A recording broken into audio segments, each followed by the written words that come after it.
Alright, so welcome back to the channel. This video is going to do a little discussion. It does pertain to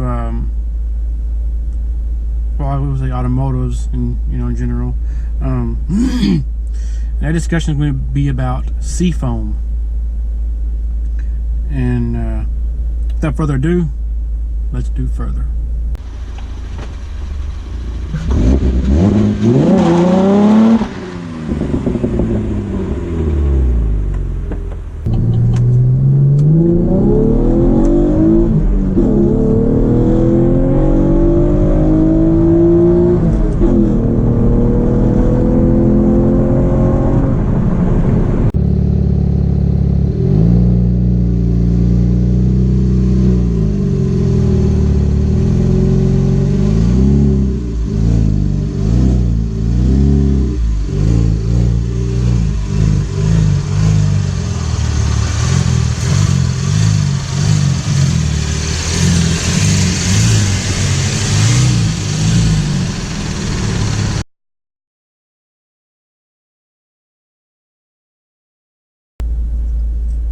Alright, so the last video I uploaded was me when I not the last video, the video before last, where I SeaFoamed my car, 5th generation Camaro V6, Camaro RS.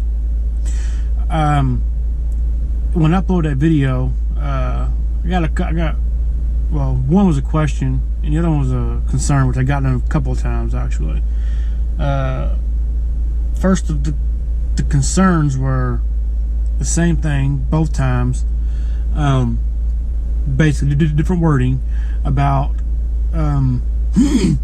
why would anyone do that to their car, and somebody's the stupidest thing that I've seen anyone do to their car or something like that. I don't remember the exact comments I got on them, but then the question was, does it really work, or is it just snake oil like they believe? And I will say, from my own experience, I've used it a few times, and on this vehicle once or twice, half the can once and half another time, so really say once. And then on other vehicles I've had in the past, I've used it as well. It does work. Most commonly, what you're going to notice when you do it correctly, from what it says on the container of SeaFoam, always follow the instructions. Because if you don't follow instructions and you do it wrong and mess your engine up, it's on you. Really, even if you mess your engine up while you do follow directions, it's still going to be on you for doing it. But I want to go on a disclaimer and say that all the videos that you see where it causes an engine light or whatever, those are typically done without doing it correctly. There's a correct process to use the SeaFoam cleaner and other additives as well. It doesn't have to be SeaFoam, but that's what I use. There is a certain way you're supposed to do it, and that's why instructions are on the bottles or cans. Most notably, what you're going to get when you use SeaFoam is usually it's going to be a better throttle response. It's going to be one thing, and it's going to sound better.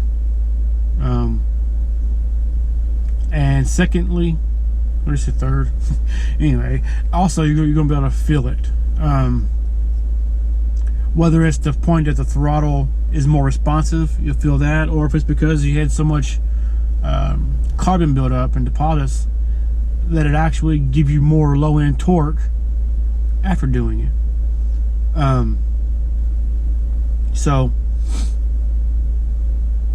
in case you're wondering, that's what SeaFoam is really for, is to clean out the fuel system, and that's what it is. It's a SeaFoam fuel system cleaner. Well, there's actually 3 ways you can use it. Starting with, I don't have any with me here because I don't have any now because I've already used what I had, got rid of the containers. But you have the normal can, which is the screw cap that you would put into the gas tank and into the crankcase where the oil goes. Now, if you had a traditional fuel injected vehicle, you wouldn't have to. That's all you really have to do for the fuel system cleaner. Because as you know, with a normal fuel injected vehicle, it shoots fuel into the ports, which then into the cylinder. Whereas a car like mine and a lot of modern cars are direct injected, where it shoots it directly into the cylinder. Not the case. You have to go another route to clean. So, and then the other container, which is a spray stuff, which is relatively new, probably the past couple of years have come out. Before that, all I could find anyway was the liquid stuff. The spray stuff, it comes with a straw, and you're supposed to spray it right into the throttle body. Not only helps clean the system, it also cleans your throttle body as well. So with me, the first time I used this one, I did spray into the throttle body, half the can. The second time I used it, I went through the vacuum line at the brake booster. A mechanic friend of mine, he said that the preferred way to use SeaFoam would be through a vacuum line, because all your vacuum lines go to your, the head, the intake section. The vacuum lines are supposedly the best way to go. The job does take 2 people typically, but there are, like I said, there are ways you can do it with just one person. That's the way I've done it myself. Now, when you use SeaFoam, you're going to see a bunch of smoke. White smoke, thick white smoke, and that's normal. That is normal, because that is the SeaFoam doing its job.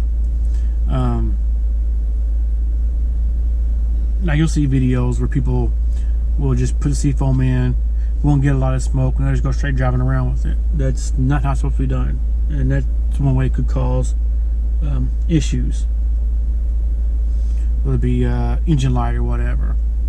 What you're supposed to do once you put it in is you're supposed to turn the vehicle off and let it set for 10 to 15 minutes, and that's how you do it. And then once you start it back up, the smoke show begins. Once the smoking is pretty much gone, then you drive it around relatively aggressive to help burn off any remaining carbon. Like I said, done correctly, you have no problem out of it. I mean, first you drive the car around for a while, get the engine up to normal heating, normal operating temperature. Once it is, you shut it off. Unless you're already ready to go. I mean, I shut it off till I get everything set up, but you have a car running to do the process, obviously. If you go through the vacuum hose, it's the easiest way to do it. The easiest one is from the brake booster.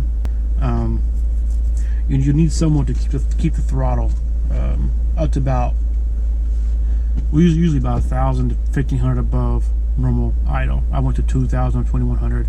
That's what I set it at. I sprayed it, spray bottle through, with a spray can through the vacuum hose, as I said. Once the can is empty, shut the car off. Let it set for, like I said, 10-15 minutes. Then you can go back out, start it up, and the smoke show will ensue. Did I use that word right? I don't know, but so once that is mostly wore out, then you do your accelerations. Drive semi-aggressive to help burn it off. Now, if your car is relatively new, you probably won't see much or notice much out of it. My car has got just over 92,000 miles on it, so I don't know if it's ever been done before to my car, so I thought I would do it and clean it out. Now, if you want proof that it works, there are some videos out there. If I can find them, I will link them in this description, so you can check them out in the description for the proof.